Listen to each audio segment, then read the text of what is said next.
This is the Pna Headlines. I am William Theo. The Bureau of Immigration is closely monitoring 35 individuals placed under an Immigration Lookout Bulletin Order or ILBO for their alleged involvement in a major government project irregularity. Immigration Commissioner Joel Anthony Viado has confirmed that they receive a copy of the ILBO on Wednesday afternoon, signed by Secretary Jesus Crispin Rimulya. The order stems from the formal request of the Senate Blue Ribbon Committee Chair Rodante Marcoleta and Blue Ribbon Oversight Office Management Director General Rodolfo Noel Quimbo. Among those names in the bulletin are contractors Alex and Raymond Abelido, Sara Discaya, Maria Roma Discaya Remando, Alan Quirante, and 30 others. The Senate is currently investigating reports of ghost and substandard flood control projects dating back to the year 2022, allegedly involving certain government officials and favored contractors. Immigration officers have been instructed to flag any travel attempts by the individuals listed in the ILBO and to gather relevant information that may support the ongoing Senate inquiry. The Department of Education, or DepEd, is exploring a more localized approach to address classroom shortages in the country. This is by directly involving local government units, or LGUs, in the construction efforts. In a statement, Education Secretary Sani Angara said they are looking for faster and smarter ways to construct classrooms by tapping national and local partners who are closest to the ground. The DepEd seeks to ask Congress for flexibility in using the 2026 General Appropriations Act to allow them to link directly with LGUs and other partners. At the same time, the department is studying the creation of an accreditation system that will determine the technical capabilities, funds, and governance of involved LGUs. This will allow localities with lesser capabilities to receive support through technical assistance, co-financing, or clustering. Angara said this is a departure from the typical arrangement of having the Department of Public Works and Highways, or DPWH, initiate construction works. He noted that construction projects will still follow the DepEd standards for safe and durable classrooms.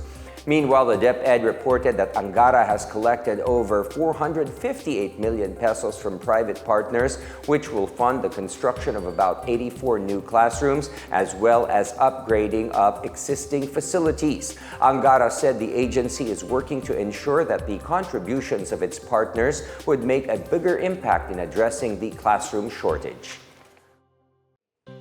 Budget Secretary Amenah Pangandaman and Public Works Secretary Vince Dizon have committed to reviewing the Department of Public Works and Highways' proposed 2026 budget within 2 weeks.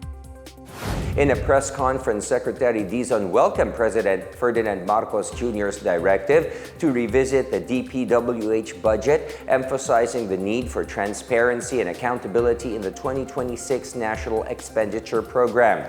He said the DPWH and the Department of Budget Management will begin addressing the alleged insertions and inconsistencies flagged by Congress. Dizon also stressed the importance of setting a deadline to ensure the timely passage of not just the DPWH budget, but the entire national budget. Secretary Pangandaman, for her part, expressed confidence that the review will be completed on time and that any revisions will be submitted to the House of Representatives before the 2-week deadline.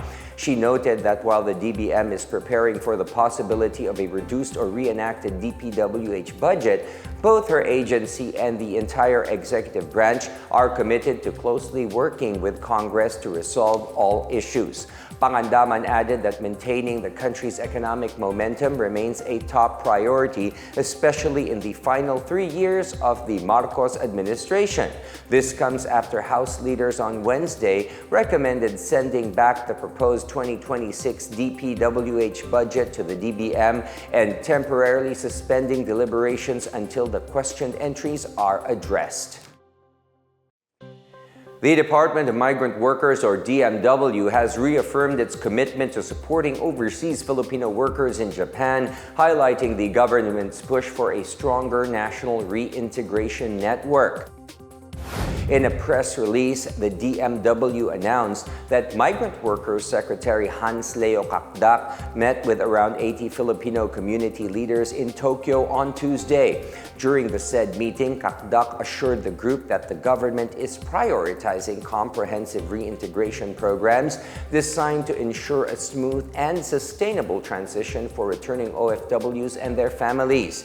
He also stressed the government's strong commitment to the welfare and protection of migrant workers. These include the continued availability of the Action Fund, improved digital platforms for overseas employment services, and enhanced cooperation with host countries.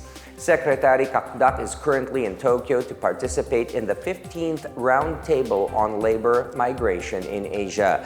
The event is organized by the Asian Development Bank Institute, the Organization for Economic Cooperation and Development, and the International Labor Organization. It focuses on strengthening integration and reintegration strategies for migrant workers across the Asia and the Pacific.